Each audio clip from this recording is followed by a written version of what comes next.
بھارت میں لوگوں کے پاس بیت الخلا نہیں ہے۔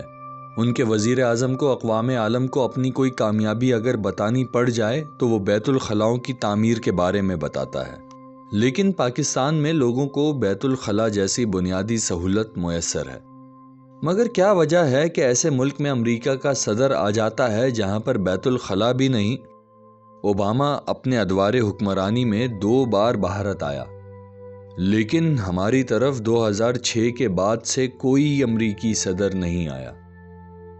بھارت خواتین کے لیے انتہائی غیر محفوظ ممالک میں سے ایک ہے۔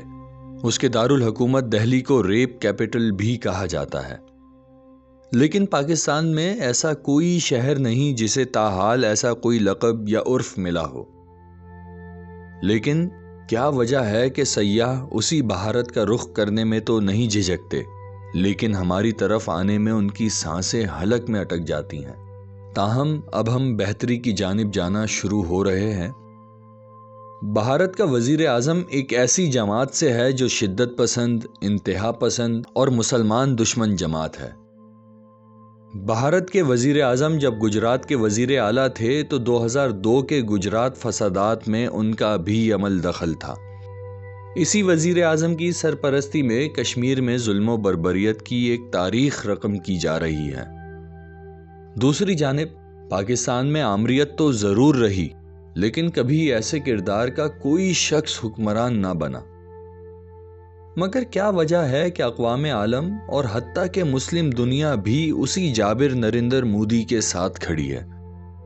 بھارت کا میڈیا اپنے ٹاک شوز میں طوفان بدتمیزی اور جھوٹی خبروں کا انبار لگا دیتا ہے، لیکن بھارت کو لے کر پاکستان کا میڈیا غیر ذمہ داری کا ایسا مظاہرہ شاید ہی کبھی کرتا ہو۔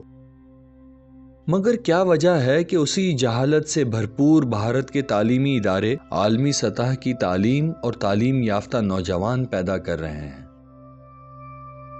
اتنی برائیاں ہونے کے باوجود آج بھارت دنیا کا منظور نظر ہے اور ہم دھتکارے ہوئے۔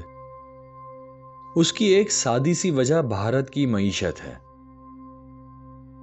اتنے عیب ہونے کے باوجود اگر کوئی سرمایہ دار بھارت جائے تو اس کا روپیہ دگنا ہو جاتا ہے۔ جو 5th جنریشن وار ہے، اس کا مقصد کیا صرف یہی ہے کہ ملک کی عوام کو ہی اس کا دشمن بنا دو؟ یا اس کا ایک پہلو یہ بھی ہے کہ انٹرنیٹ اور میڈیا کے ذریعے اپنی تشہیر اتنی خوبصورتی سے کرو کہ آپ کے عیب نظر ہی نہ آئیں؟ ہم اس 5th جنریشن کی دوڑ میں اس دکاندار کی طرح ہیں جو اپنی چیز کا معیار بہتر کرنے کے بجائے اپنے حریف دکاندار کی چیزوں میں کبھی مچھر تو کبھی چھپکلی ڈال آئے۔ 2 شخص اگر ڈوب رہے ہوں تو بچتا صرف وہی ہے جسے تیراکی آتی ہو۔ ایسے حالات میں اعمال صالحہ اور اعمال بد ساحل پر جا کر بیٹھ جاتے ہیں۔ ہمیں اگر انڈیا کا مقابلہ کرنا ہے تو وہ کس چیز سے کریں؟ ہمیں اپنے تعلیمی اداروں میں اصلاحات لانے کی ضرورت ہے۔ ان کے وزیر اعظم کی پیدائش کے دن دنیا کو مانے حمل دوائیوں کی خوبیاں بتانے کے بجائے ساتھ مل کر کام کرنے کی دعوت دینے کی ضرورت ہے۔ حریم شاہ جیسے لوگوں کو دفاتر کے اندر لانے کے بجائے ایماندار اور قابل افسروں کو دفاتر کے اندر لانے کی ضرورت ہے۔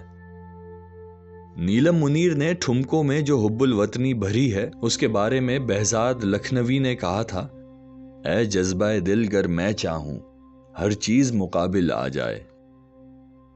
خیر، میرا ذاتی خیال یہ ہے کہ ہمیں اگر بھارت کو شکست دینی ہے اور اگر 5th جنریشن جنگ کو لڑنا ہے تو تعلیم، معیشت، انڈسٹریز، ٹورزم اور ٹیکنالوجی کو اپنی ترجیحات بنانا پڑے گا، ورنہ ہم ٹھمکے لگاتے رہ جائیں گے۔